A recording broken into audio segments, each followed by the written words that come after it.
how to add external link to Instagram bio. So let's get started.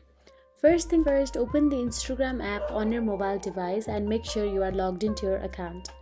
Then tap on your profile picture or the profile icon at the bottom right corner to go to your profile.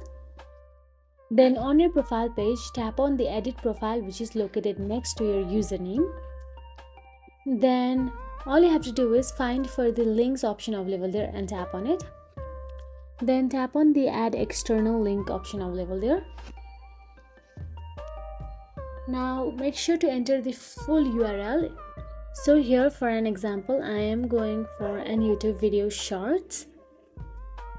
So this is just for an example. I am copying this video. After I copy the link, go back to the Instagram again and paste it over the URL. And if you want to name or title this video, then you can do one. Here I'm writing down the YouTube and tap on the save option available in the top right corner of your screen. So that is it. Go back to your profile and look. That's it. If you found this video helpful, please like, share and subscribe, and thank you for watching.